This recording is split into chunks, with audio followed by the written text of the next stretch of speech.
Hello guys, hi, welcome to our channel. This is Anuradha. So ఇవాళ మన medical term ఏంటి అంటే haemolytic disorders of new Born అనమాట. So haemolytic అంటే him అంటే బ్లడ్కి సంబంధించిన డిసీజ్ అనమాట. సో హీమ్ అంటే బ్లడ్, హెచ్పి అని అర్థం అనమాట.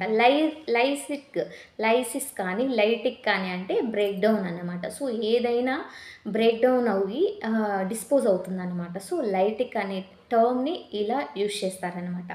So haemolytic disease of newborn baby. Newborn baby అంటే ఏంటి? అప్పుడే పుట్టిన పిల్లలు అన్నమాట. సో అప్పుడే పుట్టిన పిల్లల్లో హీమోలైటిక్ డిజార్డర్స్ ఏవేవి ఉంటాయి అనేది అయితే చూసేద్దాం. సో ఈ హీమోలైటిక్ డిజార్డర్ని ఇంకో విధంగా ఎరిథ్రోబ్లాస్టోసిస్ ఫిటాలిసిస్ అదైతే అంటామన్నమాట.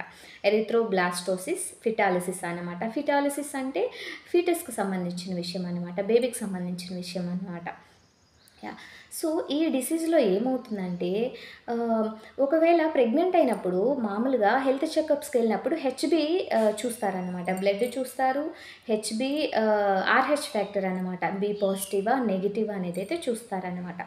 సో ఈ కండిషన్కి దీనికి ఏ సంబంధం ఉంది, ఎలాంటి రిలేషన్ ఉంది అనేసి అంటే, ఒకవేళ మదర్కి బి పాజిటివ్ ఉండిందనుకోండి, ఫాదర్కి బి నెగిటివ్ ఉండిందనుకోండి, ఈ పాజిటివ్ ఈ నెగిటివ్ అనేది లింక్ అవ్వదన్నమాట. అలా లింక్ అవ్వనప్పుడు ఏమవుతుందంటే అది ఆ ఎఫెక్ట్ బేబీ పైన చూపిస్తుంది అన్నమాట.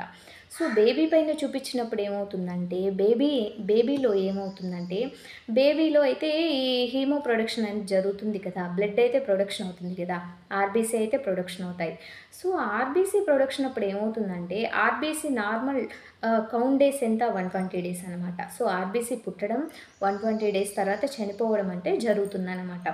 కానీ ఈ ఈ హెల్త్ కండిషన్ వాళ్ళకి ఏమవుతుందంటే, ఇలాంటి పిల్లలకి ఏమవుతుందంటే 120 డేస్ కాకుండా పుట్టినప్పటి నుండి ఆర్బీసీ చనిపోవడం స్టార్ట్ అవుతుందన్నమాట. అంటే 120 డేస్ రీచ్ కాకుండానే మధ్యలోనే చనిపోతాయన్నమాట. సో ఆర్బీసీ అలా చనిపోయినందువల్ల ఏమవుతుందంటే బేబీకి బ్లీడ్ అనేది జరుగుతుందన్నమాట. ఎక్కువ బ్లీడింగ్ జరగడము and one more thing, HB తక్కువ ఉండడము ఇలాగైతే జరుగుతుందన్నమాట. సో దీని గురించి నేను ఇంకో పెద్ద వీడియో అయితే చేశాను. సో వీడియో నచ్చితే లైక్ చేయండి, షేర్ చేయండి, సబ్స్క్రైబ్ చేయండి. Thank you guys.